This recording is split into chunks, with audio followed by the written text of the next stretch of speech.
Alrighty, it's a beautiful Thursday. Just did the video on the Reds. We're going to talk about the Bible here today. It's a big book. Some people don't know where to start. I've heard some people say, start with the Psalms and the Proverbs, and then read the Gospels. Usually Mark, Matthew, Mark, Luke, John. Excuse me. Our first Bible as a kid, I'd have, my dad's old one, or the kids' Bible we'd have. And as a young kid, it's hard to know where to start, what to do, what to look for. But really, the last few years, understanding and researching it is it's pretty fascinating. There's always something to learn, always something to do.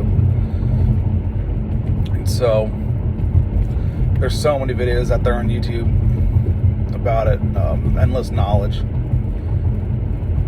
It's helped me greatly in my life. Reading the book of Job in troubling times.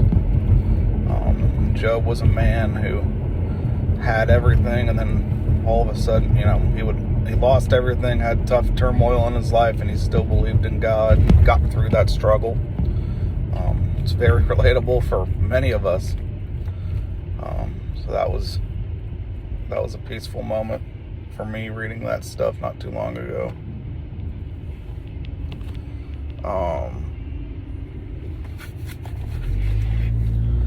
But yeah, Genesis in the beginning. It's always famous. Everyone knows that. Genesis is pretty cool to read. I've read that a bunch of times. My kid loves reading about, creation and Noah's Ark, all the animals. He'll go, oh, Noah, big boat. Or,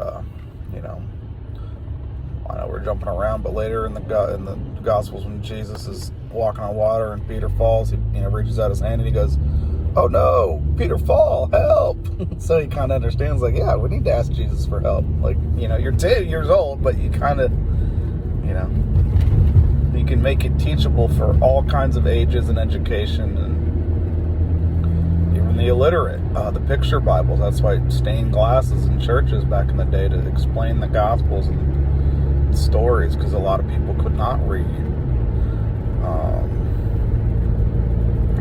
The Old Testament and then the New Testament are the two different,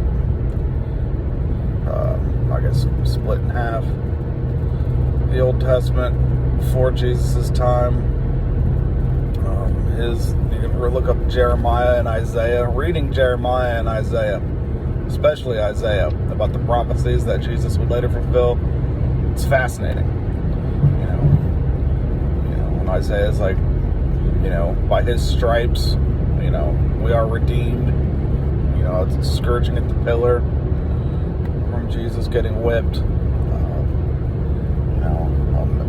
Man will come down and save you. That's talking about Jesus. Absolutely. You make these connections and references, and I know there's a famous picture online of all the cross references of the Bible, and it's just back and forth constantly of these different cross references.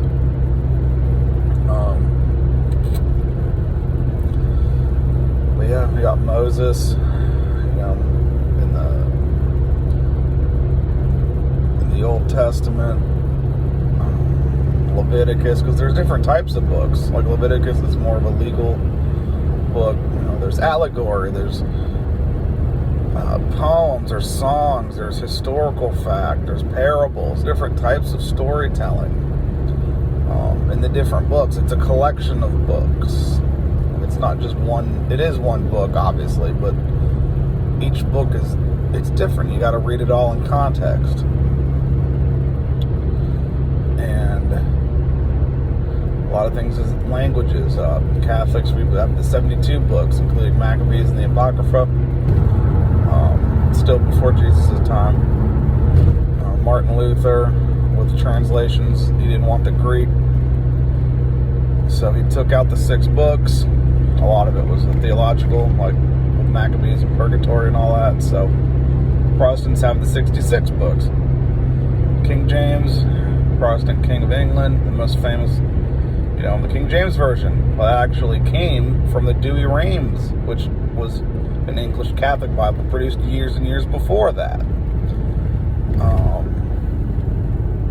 Before 1611. So, I love the history about the Bible. It's fascinating. But yeah, you got Jeremiah and Isaiah, and then Kings.